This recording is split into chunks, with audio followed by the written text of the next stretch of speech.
మీకు hair fall అవుతుందా? India first liposomal Avengers gummies వాడండి, హెయిర్ ఫాల్ తగ్గించుకోండి. కూల్చివేతలు అనేది ఎప్పుడే గాని ఎందుకు పోకూడదు అంటే, నేను చూస్తా ఉన్నాను కూల్చివేతలు ఎక్కడైతే రోజువారీగా వ్యాపారం చేసుకునే వాళ్ళు, వాళ్ళ జీవనాధారం అదే. వాడు ఆ రోజు వ్యాపారం చేసుకుంటే వాడి పొట్ట నిండుతుంది. అలాంటి వాళ్ళని ఇబ్బంది పెడితే, అలాంటి వాళ్ళ శాపనార్థాలు మనకు మంచిది కాదు. ఎప్పుడు కూడా ప్రభుత్వం ఎప్పుడైనా మేము అలాగే చేసేవాళ్ళం. కానీ అధికారులు మాత్రము ఎక్కడైతే నిజంగా కంజెస్టెడ్ రోడ్స్ ఉంటాయో అక్కడ చేయమని ప్రభుత్వ పరంగా కానీ పైనుంచి ఆదేశాలు వస్తే అలా చేయాలి. కాకపోతే వాళ్లకు వీళ్ళు ఎక్కడ అనిపిస్తే అక్కడ మాత్రం అడ్డగోలుగా చేస్తున్నారు అనేది నా అభిప్రాయం. అందుకని నేను ముఖ్యమంత్రి గారి దృష్టికి తీసుకెళ్తాను. ఎందుకంటే రోజు వ్యాపారం చేసుకుంటే వాడు ఆ రోజు కష్టపడి, సపోజ్ రోడ్డు మీద పొద్దున్న ఇడ్లీ బండి పెట్టుకుంటాడు. ఆ ఇడ్లీ రాత్రంతా కష్టపడి ఇడ్లీలు తయారు చేసుకొని పొద్దున్న రోడ్డు మీద వచ్చి పెట్టుకుంటే ఆ ఇడ్లీ బండి తీసి పడేస్తే వాడు ఆ రోజు ఏం తినాలి? ఒక ఇన్సిడెంట్ జరిగింది. ముఖ్యమంత్రి గారు మొట్టమొదటిగా సీఎం అయినప్పుడు మాదాపూర్లో ఏదో క్యాంటీన్ ఉండే లేడీది కుమారి ఆంటీది కూడా ఇట్లాగే చేస్తే ముఖ్యమంత్రి గారు ఏం చెప్పారు? ఆమె జోలికి పోవద్దని చెప్పారు. సో అలాగే ఇక్కడ కూడా ఎవరి దగ్గరికి జోలికి పోవద్దని మేము చెప్తున్నాం. ఎందుకంటే వాళ్ళు రోజు వ్యాపారం చేసుకునే వాళ్ళు. ఒకవేళ అలా పాలసీ కింద తీసుకుంటే సిటీ మొత్తంలో అయితే మీరు ముందు ఓల్డ్ సిటీ నుంచి మొదలు పెట్టండి. ఓల్డ్ సిటీలో ఎక్కడెక్కడ ఉన్నాయి అలా మీరు చేయండి. మీకేమి ఇబ్బందులు కలగకుంటే మా దగ్గర కూడా ఇబ్బంది లేకుండా నేనే చెప్తా కావాలండి.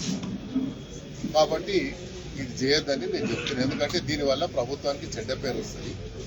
ప్రభుత్వం మనకు మంచి పేరు వస్తే 4 కాలాల పాటు మనకు కూడా మంచిది అనేది నా అభిప్రాయం. ప్రజల అందరూ వచ్చి చెప్పుకోలేరు. ప్రజాప్రతినిధి ఎవరు ఉంటే ఆ ప్రజాప్రతినిధికి చెప్పుకుంటారు మా బాధని. కాబట్టి రోజు మరి మాకైతే నిద్ర పడుతుంది. రోజు ఎక్కడో ఈ రోజు ఇక్కడ గులగొడతారంట, రేపు అక్కడ గులగొడతారంట. అదంటే వాళ్ళు ఏం చేస్తారు? ఇన్ఫర్మేషన్ రాగానే నా ఇంటికాడికి వచ్చి కూర్చుంటారు. నేను హైదరాబాద్లో పుట్టి పెరిగినోని, హైదరాబాద్లో ఉన్నోని, నా జీవితం అంతా రాజకీయ జీవితం అంతా హైదరాబాద్లో మొదలైంది. మరి హైదరాబాద్లో పుట్టి పెరిగిన వాడిగా నా జవాబుదారీగా ఉంటుంది. పుట్టి నా నియోజకవర్గానికి నేను పరిమితం కాదు. నేను రాష్ట్ర నాయకుడిగా ఎదిగిన వాడిని.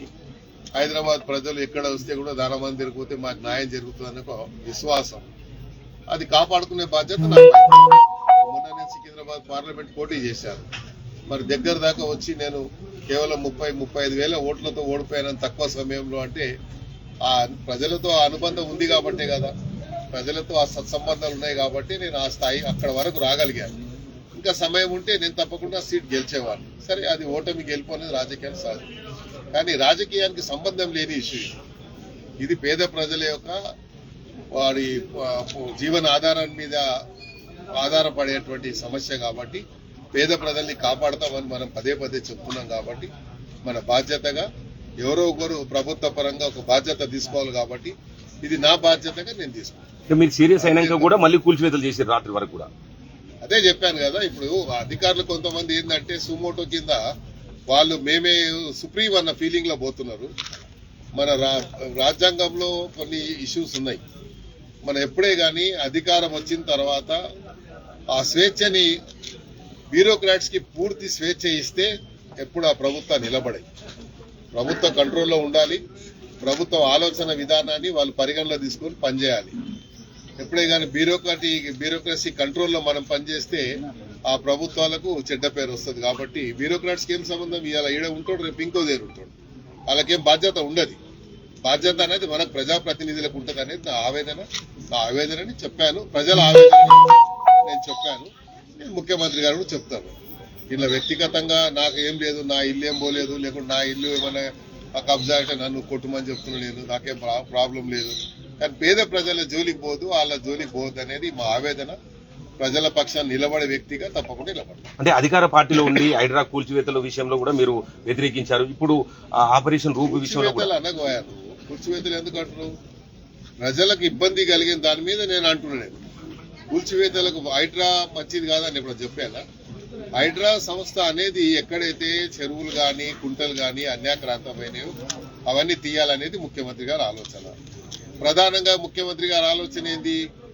మూసీ నది ప్రక్షాళన జరిగితే హైదరాబాద్ కు ఒక బ్రాండ్ ఇమేజ్ వస్తుంది.